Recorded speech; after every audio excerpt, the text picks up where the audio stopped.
16 times 7. 6 times 7, 76 times 2, 112. 112. 2 approaches, the same correct answer. So which one should students learn?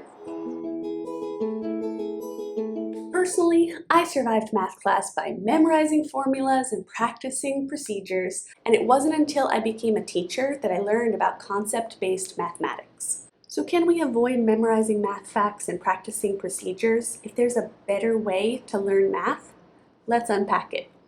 Concept-based learning focuses on making learning active, engaging, and transferable by teaching the concepts that build to understanding.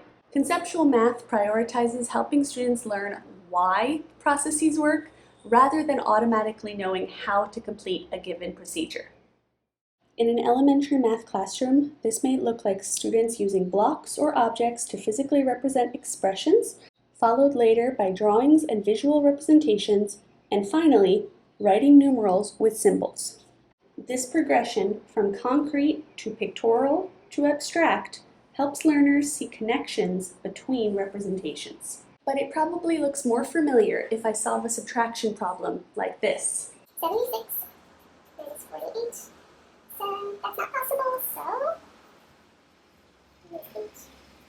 28. And it has started raining, perfect for a day of math. In traditional methods of mathematics instruction, which include rote memorization and timed practice, students are taught known formulas and algorithms and practice the given rules for an operation through repetition. Nod your head if you ever had to take a timed math test or memorize a math acronym like this one. Consider the future. Won't we always have a calculator in our pockets? And will AI be able to write math lesson plans and score tests for us? If so, what will human brains be asked to do in regards to mathematical thinking? Memory devices on their own are not bad for learning, as our brain is looking to make connections. However, if a learner relies on a phrase to know how to do a division problem, they might not understand division. I suggest introducing this type of visual poster after students have had experience with division in all representations, as seen here. I would also urge you to consider having students create their own posters and their own unique acronyms, because these will be formed from their understanding of division, rather than from the knowledge the teacher gave them. Imagine if math students could go from copying and replicating given information to solving 3-digit division using representations like this, concrete and abstract, to show their understanding of division. Side note, I have been teaching for 7 years before I discovered this concept-based strategy. Have you heard of the compensation strategy? We can use the compensation strategy with our subtraction problem from earlier to show a different way to solve it. Come on over. Okay, our problem is the same. 76 minus 48. However, we are going to use the compensation strategy. So we're actually going to augment both values by 2. This is because I want 48 to be 50. That's a way better number to work with. Makes mental math so much easier for me. And now I can pretty quickly see, 8 minus 0, still going to be an 8. And 70 minus 50, going to be 28, which is the same as my answer over here. Because I moved both values up by 2, this difference is the same regardless of whether I do this problem or this problem. It's like they're both stepping up on a staircase, 2 steps each. The compensation strategy makes solving this 2-digit subtraction problem much simpler, if you understand place value and know that addition and subtraction are inverse operations. Okay, I hear your whispered concerns. Conceptual math sounds great for the younger kids, but can it even work in the upper levels of math? Mix and Math has examples like this, in which they use pattern blocks to teach multiplying fractions, and so much more on their YouTube channel and blog to help people experience math and more effectively teach it. Q-Math offers this example for trigonometry, and others like it in their tutoring courses, in which they use simulations and pictorial representations to prioritize conceptual mastery. Okay, conceptual math sounds cool, right? So how do we help students both do math and understand math? Traditional methods for teaching math, including rote memorization, often get a bad reputation among educators and researchers. I think timing may be most important. If students are exposed first to meaningful learning approaches, and second to routine practice, they will be able to conceptually understand the steps they are enacting in a given procedure or algorithm and identify errors. Let's think about math like baking a cake. You can have all of the right ingredients, the numbers, and you can have all of the information in the recipe, the procedures or the algorithms. However, if you don't understand the importance of each step and what each step is actually doing in the recipe, you can end up putting in the eggs with their shells on, forgetting how much vanilla to add, and definitely forgetting to grease the pan. I've done that one before. You might end up with something tasty, but the chances are slim since you didn't understand that you were baking a cake. Or let's use another analogy. Let's imagine that solving math problems is like learning to drive a car. You don't automatically become a good driver, do you? You want to be able to accelerate smoothly from a stop, shift gears without thinking about it, and check your mirrors. But you don't start that way. And students don't start that way with math either. When I say 5 times 6, your brain automatically goes 30. And you don't need to make 5 groups of 6 and then count by 5s to find the answer. One-digit multiplication is already part of your long-term memory. This is an example of a possible benefit from rote memorization. The skill and drill approach can, over time and with correct practice, move new knowledge from short-term memory to long-term memory. But a third grader who is just now being exposed to multiplication for the first time needs that grouping objects experience and time to draw area models on graph paper to understand what multiplication is. Essentially, they need driving lessons.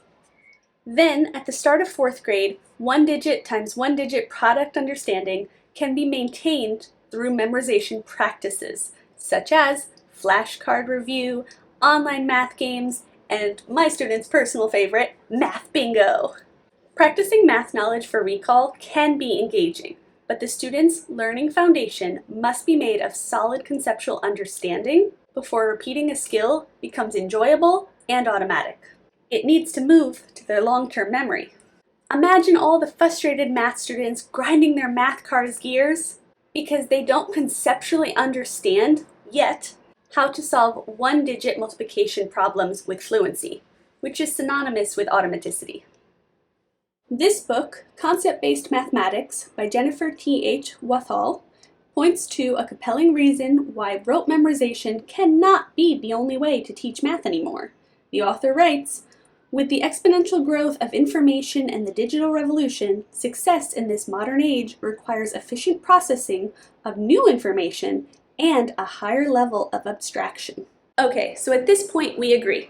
We want students to first be able to understand math and second to be able to do math. Along with the concrete pictorial abstract approach, educators can focus on developing number sense. This is especially important for students who are entering school or those who are still at home. Joe Bowler's UCubed site hosts lots of ideas and math tasks based in conceptual math and offers games and activities for classrooms. I've used Snap It and How Close to 100, both of which are recommended in her article titled Fluency Without Fear. Joe writes, "The activities given are games and tasks in which students learn math facts at the same time as working on something they enjoy." If my students could shout out a few enjoyable options, they'd likely suggest math bingo, guess my number, dice multiplication, scoot, and snake puzzles. I'll also suggest 3-act math tasks by G. Fletchy on this website for discussing real-world situations involving math. Concept-based mathematics is all about making math tangible and therefore helping students connect new knowledge with their prior knowledge through concepts, not repetition. When students use cognitive skills, such as evaluating, analyzing, and comparing, to discover the answer, they are constructing the mathematical foundations that they'll use for the rest of their lives. Like building a deep and sturdy foundation for a skyscraper so that your student feels that the sky's the limit. Intentionally designed, practiced repetition, not rote memorization, is important. It belongs in the classroom after conceptual knowledge has been secured. Even then, practiced recall through games, collaborative challenges, and real-world applications will be more engaging to learners than worksheets or speed competitions. We want students to understand and feel capable in math, right? So leave the competition and the speed out of it.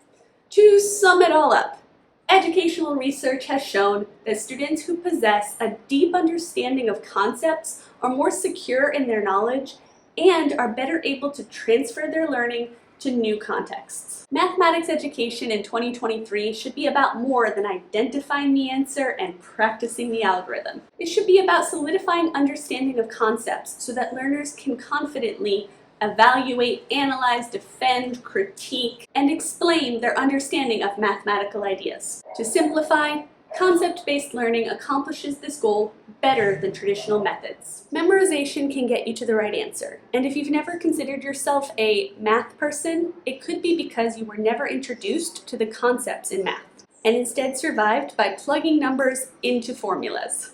Like me. I learned the concepts behind the algorithms for my elementary students, and became known with my colleagues as a teacher who enjoys math. I believe we owe it to our learners to help them discover meaning in math before they are leading their own adult lives.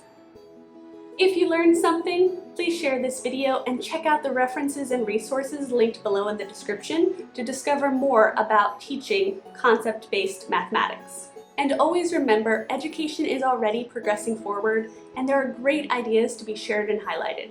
At Educators at the Cafe, we prioritize understanding and communicating incredible ideas. I'm Christina, and my coffee has gone from 450 milliliters to 0 milliliters.